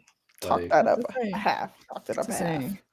My score is going to be simple, and I think Law's prediction was right. It's a 10. It's a solid 10. This is a rewatchable. I might even watch this in June if I'm feeling like I need some like lift. The first original black and white Miracle on 34th Street is a 10. I couldn't make this that. I couldn't do it for me that. But an 8.5 is high. You know what I'm saying? You should go look at my list of 10s. It's pretty varied. No, it is. It is. It is. My list of 10s is literally, will I keep rewatching this movie? That's a 10. I feel that. I feel that. Yeah. That's kind of how I purchase movies too. It's like, what's the rewatchability for it? Oh, for sure. That's pretty much when I go to movies. That's how I choose whether or not it's a DVD or not. I'm like, how do I feel about this? Like, would I purchase this? No, I wouldn't. Right. You know, that's how many times will I watch this if I buy it for $10? Will I watch it 3 times? That's worth $10. Will I watch it the one time and never watch it again? I should rent this. You know, the price. I think, like, and this is like a weird like off, but like the price sometimes has to do with how many times you might make yourself. Like, I remember the first time that I rented the Meg on Redbox. And like I hated it so much. Like the first like 45 minutes. I was like, what is when is the movie starting? Like I was so, and then because I paid like the right, I didn't even have like a discount or no points or nothing. I think I paid like $3.99 for it. And I was like, I'm gonna watch this all 24 hours. I need to get my $4 worth. Gotta make it worth the money. I don't. I've done that. I don't blame you at all. I've done the same thing too. Where like there's so many movies on sale right now where I'm just like, oh damn, that price. I've only seen it like twice. But, man, that price is pretty good. Like, no, that's literally what I'm getting for that price. Like, for that reason. It would be a movie that I can't stand, but it'd be $5 on Blu-ray, DVD, digital copy. I'll be like, okay, so I'll never watch it, but I need it just to have it. I had several digital copies come my way for movies I will never watch, and my wife was like, "Why are you putting those into your Vudu?" And I was like, "It's a free movie. It's gonna go into my Vudu." Yeah, exactly. Like, you have to. You never have know. to. I might need to watch it for some reason someday. It needs to go in there. So you have to. DVDs could be like no longer a thing in the future, and I'm like, but I need to have the one I don't have. I don't have. I need it. So when I was a physical collector, which I do want to get back into, especially as things get more, more turmoil. But I was always the kind of person that could resist completing the collection if I thought the movie was shit enough. Like, if the movie was okay, it would make it into the collection. But if it was just trash and I would never watch it, I could resist. Exactly. I don't own the Terminator 3 movie. I refuse. I just can't do it. You know what I'm saying? I just can't. But if it's on a streaming service, I'll probably watch it. Right. But Law, you have to. I need it all. I can't even get it out. I need it all. If I get one, I need it all. I need the whole shebang of it. I'm like back and forth because like if there's like. So like with the Mission Impossible series, there's like so many of them. It's just like I like Mission Impossible 2 was really like the worst one for me. But it's like I got the other like 6 damn movies. I might as well get I gotta get this one. So I have all of them now. Now here's another question. This gets crazier. Oh, sorry, Ray, go ahead. No, I was gonna say the year. I think it was maybe in high school. I specifically put Rocky 1, 3, and 4 on my Christmas list. But I'm like, but if you get a box set, you can give me 2 and 5. You can give me 2 and 5. That's fine. And then I did get the box set. Exactly. See, that's what I was going to ask actually. So that's perfect that you mentioned that. Box set does like box sets are interesting, especially with a lot of films. They'll slowly, eventually, like Indiana Jones. There was a 3-movie box set that was the DVD box that was brilliant, had the bonus features. That was the one everybody bought. And then they made Crystal Skull, and everyone's like, "You sons of bitch." So then now we've got 5 Indiana Jones movies. This is the last one. But I'm not gonna buy it. But would you? Right. Yeah. Are you the kind of person that has to buy the new box set to fulfill your collection? No. If I already have the box set, because they're gonna always do that. They're always gonna rebrand, remarket, new fancy case. So you would just pick up the new one, add it reboot. So I would just pick up the new one and it's right next to the box set. I would I ain't got time for all that. Well, that's like with the Mission Impossible series that they did with the Steelbooks. They did all first 6 the same style, but then Mission Impossible 7, this recent one, was like a very specific, totally different. It's a cool steelbook. It's a cool steelbook though. Like I still have it, but it definitely is like silver. There's like red. So on the Harry Potter movie, the release of the Harry Potter movies, the WB is on the spine at the top all the way along until you get to 7, part 1 and part 2, and then it's on the bottom. Yep. I hate them for that. Like, what are you doing? What are you doing? Yeah. Like, this is pay why I love attention. you guys, because you like feel all these. Honestly, that happens with the Pirates of the Caribbean films as well. They go in the numbers are like similar and then changes and they don't. It's like they stop doing numbers or something like that. It just changes. I was kind of like, I think the media person changes. Whoever's like in charge. I was like, so we need to go back to the past films to see how we got those packaged stuff. TV shows won't even rewatch their own episodes to get congruency. So I'm pretty sure they don't care. No, that's like, and it sucks because Sam Raimi didn't even watch WandaVision. So I told my brother and my niece that when we were on our way home from the Marvels, and they were like, "Really? That makes so much more sense." Because we went to see the what is it? Multiverse. I don't remember what the name of the movie is. Thank you. Together, and they were like, "Why is this different than WandaVision?" Like when they were not. I was like, "Yeah, it was a miss for me." You should have seen the show to write the character. I think that's so lazy. Well, that's why the new Star Wars worlds are working, because Filoni is insisting that's what people do, is they actually pay attention to previous canon. They even have like a canon like person. That's their job, is to like keep as you should, because if you're gonna create this, if you're gonna create this world, you got to be just as dedicated to this world as your fans are. More so, and if we love it, but more so, we'll catch the Starbucks drink in your scene because we're obsessed with the thing. We're obsessed. Yeah. In a world where they could have digitally removed that, who screwed up that bad? Like they could have removed. That does not make any sense to me. I know. Like, come on. Even if it was blurry and weird, there it would have been. People would have been like, "What was there?" Right. That's better than a like I could have done it on this damn computer. Right. That's how bad. Like, no facts. Just like. No facts. Give me an hour. Like mug there or something. Yeah, like a goblet, something. Yeah, take the lid off, put a handle on it. Like you don't even have to change the cup. Just do something.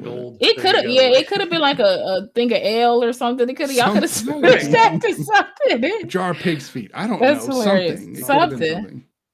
Anyway, all right, y'all want to know? Y'all want to know my predictions? I want to know. Hear the results. Like, how well? All right. Results of the predictions. So we'll do all Preacher's Wife and then all Elf. So Preacher's Wife, I predicted a 9 for Ray. She said 9. Oh. For Bri, I said 9, but you said 8. For Snitty, I said 8.5. You said 7. Oh my god. Oh. Wow. Yeah. And you were talking about me. And you were talking about me. I'm just saying. For Preacher's Wife, Snitty said me. He said a 9 for me because he predicted mine. He said a 9 for me. I said a 9.5. So for Elf, I predicted an 8 for Ray. Ray said 8.5. For Bri, I predicted an 8. You said 9.5. And then for Snitty, I got that correct. 10-10. Like I knew it was gonna be a 10. I was like, that is nostalgia at its best for my guy. I knew he was gonna love it. There was that aspect of it. Right. I mean, I knew he was gonna love the film. And then for Snitty, for me, for Elf, he said a 5, but I did say a 7. I got the 5. There's a 5 in there. I was surprised. We had to shoehorn it in there, but it's in there. Yeah. So yeah. Anyway, so this is the final episode of the year, as we mentioned.